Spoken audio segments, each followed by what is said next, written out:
பல நேரத்தில் வீட்டாருக்கே தெரியாது நம்ம யாருன்னு. வந்து பாஸ்டர் கிட்ட அழும்போது தான் அவங்க சொல்றாங்க, பாஸ்டர் எங்க வீட்டுக்காரர் இப்படி செய்வார் நான் நினைக்கவே இல்லை, ஒரு ஹிண்ட் கூட இல்லை.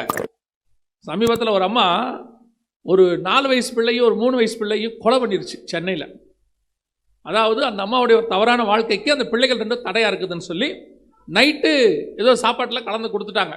படுக்கும்போது பிள்ளைங்க செத்து போச்சு. காலையில் பிள்ளைங்க வந்து தூங்கிட்டு இருக்கு. கணவர் வந்து டெய்லி வேலைக்கு போகும்போது அந்த பிள்ளைகளை ஒரு முத்தம் கொடுத்துட்டு போவாராம், அப்படி தூங்குற பிள்ளைகளை. ஏன்னா அவர் காலையில் 7 மணிக்கெல்லாம் போவாராம். அன்னைக்கு முத்தம் கொடுக்க வந்திருக்கிறார். வந்தவுடனே அந்த அம்மா அங்கேருந்து ஒரு சவுண்ட் போட்டிருக்காங்க, இது டிவியில் வந்துச்சு, சவுண்ட் போட்டிருக்காங்க, தூங்குற பிள்ளையை எழுப்பாதீங்க, நீங்கள் பாட்டு எழுப்பி விட்டு போயிடுறீங்க, அதுக்கப்புறம் அந்த தூங்க வைக்கிறது நான் பண்ணுற பாட்டு பெரும்பாடாக இருக்குது அப்படின்னு கத்தியிருக்காங்க. இவர் கிட்ட முத்தம் கொடுக்க வந்தவர் சரி சரி சரி சரி தூங்கட்டும் அப்படின்ட்டு போயிட்டார்.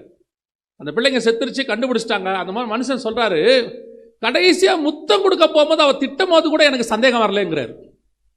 அந்த முத்தம் கொடுக்க நான் கிட்ட போகிறேன், அவள் திட்டா பிள்ளைய தொடாதீங்கன்னு, அப்போ கூட பிள்ளை செத்து போச்சு நான் தொட்டா கண்டுபிடிச்சிருவேங்கிறத அவள் சொல்கிறாருங்கிறத என்னால் என்ன செய்ய முடியல, கண்டே பிடிக்க முடியல. அந்த அளவுக்கு நம்முடைய பாவங்களை மறைத்து கொண்டு வாழுகிற ஒரு கூட்டம் இன்னைக்கு இருக்கு.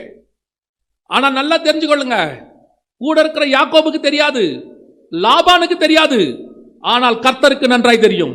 உன் பிரயாணம் ஓடி முடிக்க முடியாது, அது எங்கேயோ ஒரு இடத்தில் உன்னை கொன்று போடும், ஒரே இடத்துல சாகடிக்கும். ஏதாவது ஒரு இடத்துல சவுல் என்னத்தான் எல்லாருக்கும் முன்னாடி தன்னை நல்லவனா காட்டினாலும், ஜனங்களுக்கு முன்னாடி என்னத்தான் தன்னுடைய பேர் கெட்டு போகாமல் இருக்கணும்னு நினைச்சாலும், ஒரு நாள் வந்தது அவன் நாண்டு கொண்டு செத்தான்.